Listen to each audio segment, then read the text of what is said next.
country back. And ladies and gentlemen, when he introduced his budget to cut $500 billion out of current spending, he made me smile.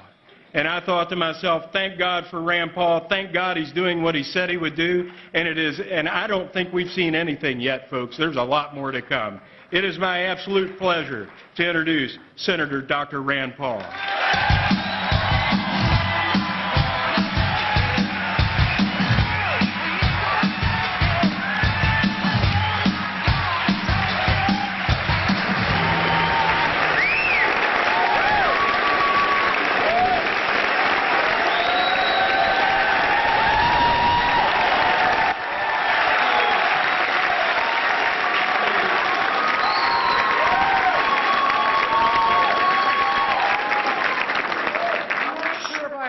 Is there anybody here from the Tea Party?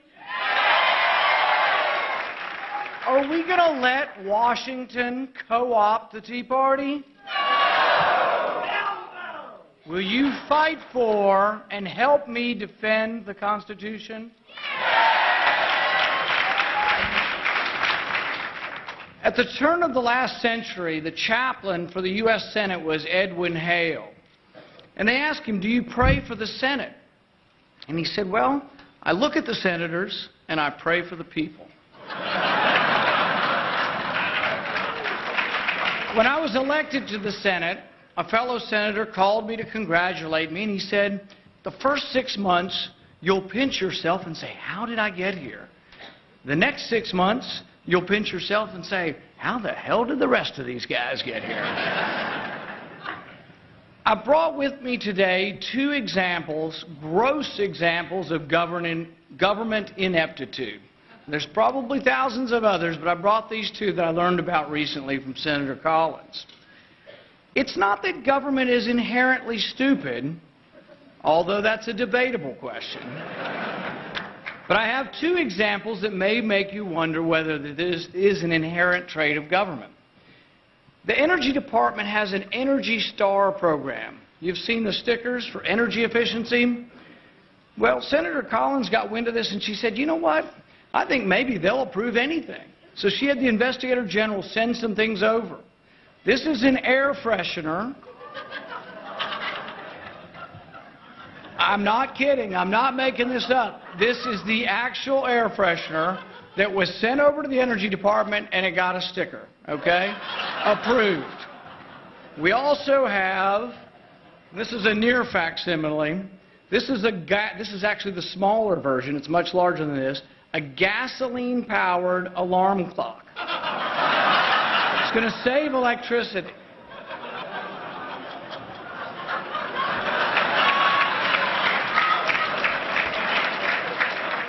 Early on in my campaign, I stopped by a book publisher in Shepherdsville, Kentucky. It's near Louisville.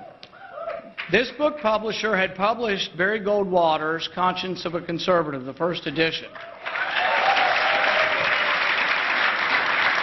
I've always liked the passage from the first chapter where he says, I have little interest in streamlining government or making it more efficient for I mean to reduce its size. I do not propose to promote welfare, but rather to extend freedom. My aim is not to repeal bills, not to pass bills, but to repeal them. My aim is not to inaugurate new programs, but to cancel out old ones that do violence to the Constitution.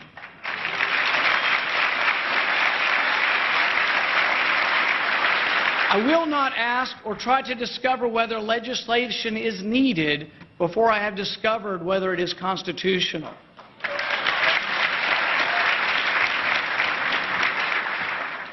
And if I am told that I have neglected my constituents' interest, I will tell them that I was informed that the main interest of my constituents was liberty. And in that cause, I am doing the best that I can.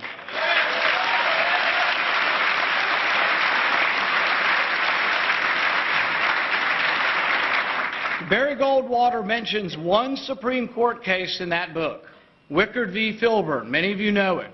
There's a farmer in California who wants to grow 20 acres of wheat.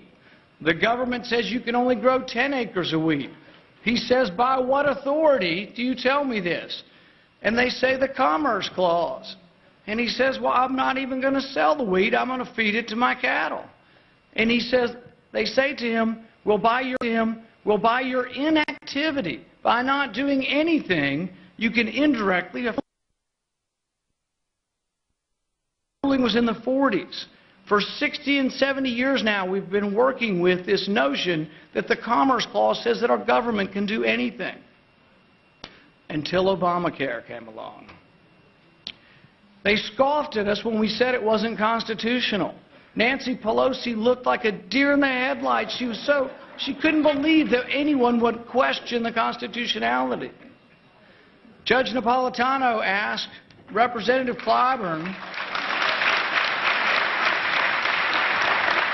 about the constitutionality, and Representative Clyburn just readily admitted most of the things we do in Washington have no constitutional authority. It is amazing and appalling. This Supreme Court case, though, will be much more than health care. It's going to be about whether or not we believe that our government should be restrained by the Constitution. I think for 60 or 70 years we've been gradually going down this road of becoming more of a majoritarian rule, a democracy. Jefferson said that a democracy would be nothing more than mob rule. Our founding fathers knew the difference between a republic and a democracy.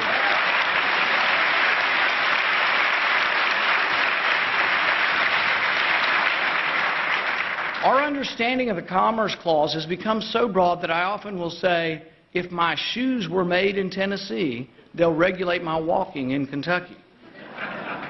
Recently, Senator Coburn, in one of the committee hearings, asked Elena Kagan, he said, well, do you think the government through the Commerce Clause could regulate that you eat 3 vegetables a day? Her response was yes. It is important who the next president will be. It is important who is on the Supreme Court, and we better make darn certain that we get the right person in 2012.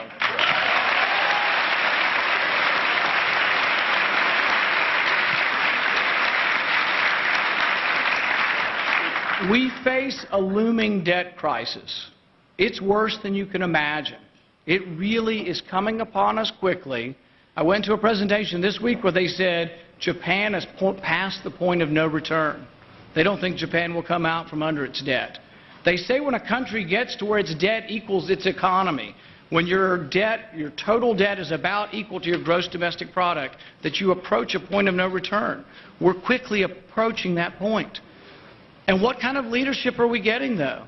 The President of the United States wants to sound like he's now a conservative. He says he's going to freeze spending. Well, he's going to freeze this much of the budget at inflated levels of spending, and over 5 years he's going to add $3.8 trillion to the debt. It's unacceptable. But you are the conservatives, and you drive the debate. So what I'm going to tell you next, you may not want to hear, but it's true. The House Republican proposal will freeze this much of the budget at 2008 levels and will add $3 trillion to the debt over 5 years. It's too little, it's not enough, it's too timid, and we must be more bold.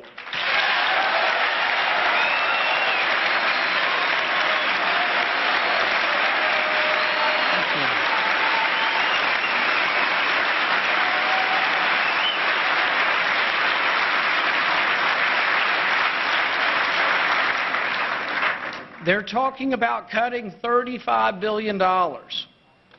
We spend $35 billion in 5 days. We add $35 billion to the debt in 9 days. It's not enough, and we will not avoid financial ruin in our country unless we think more boldly. We must cut more spending. We must cut out the unconstitutional programs that we never intended to have here.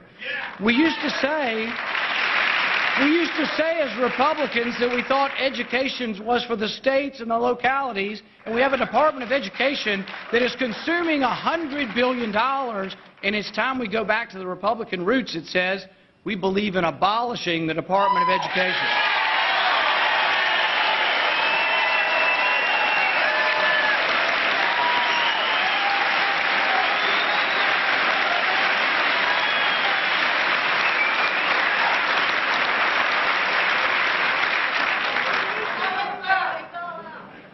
There is, though, one compromise we will have to make as conservatives.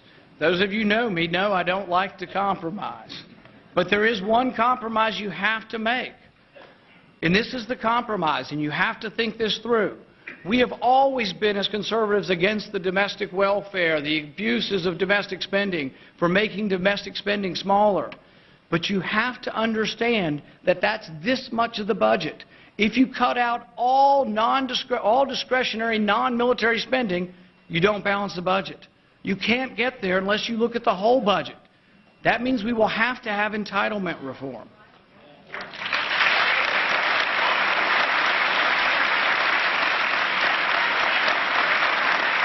But here's the compromise that conservatives also will have to make. We will have to look long and hard at the military budget.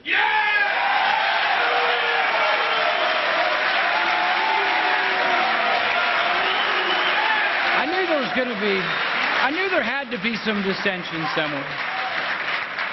The thing is that the most important thing that our government does, the one primary and most important constitutional thing our government does, is our national defense.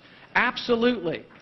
But you cannot say that the doubling of the military budget in the last 10 years has all been spent wisely and that there's not any waste in it. If you refuse to acknowledge that there's any waste that can be culled from the military budget, you are a big government conservative and you cannot lay claim to balancing the budget.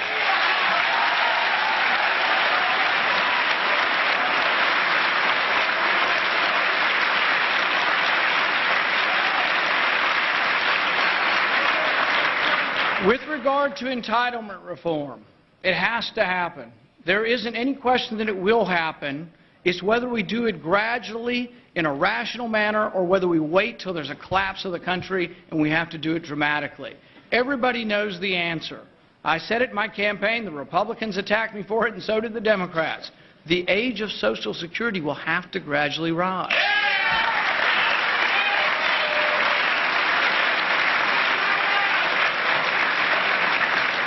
I got a note from a young man who worked in the campaign, and he may be here today. He said, "Thanks for proposing the $500 billion in budget cuts. Thanks for tackling the Social Security problem." And then he put as an afterthought, "P.S. I wouldn't mind opting out of Social Security."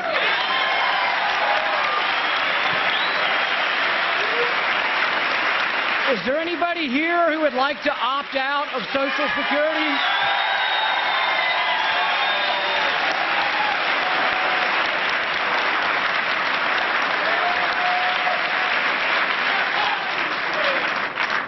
Our country stands at a precipice.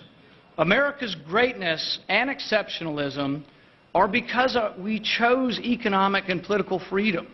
We are not inherently exceptional. We are exceptional because we chose freedom, and we chose to protect that freedom from tyranny with the Constitution. That's why we're exceptional. We can maintain that. We can maintain that exceptionalism, that freedom, that Constitution, but it won't happen lying down. We must choose bold leadership as we go into 2012. We need bold leadership. We can't have this incrementalism. It's not going to be enough. You need bold leaders who will stand up and say, this should be done in Washington, but this should be left to the states and the localities respectively.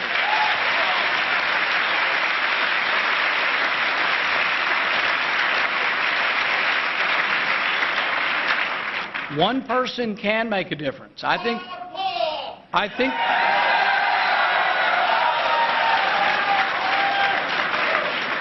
we are shaking it up. I think the Tea Party has had an enormous influence. This town is now talking about the debt and the deficit constantly. The Tea Party brought that to Washington. You can continue to pressure them, but don't let up. It's not enough to have Republicans in charge. We are not inherently exceptional as Republicans. You keep us so by keeping the pressure on. Let's choose bold leadership in 2012. Thank you for having me.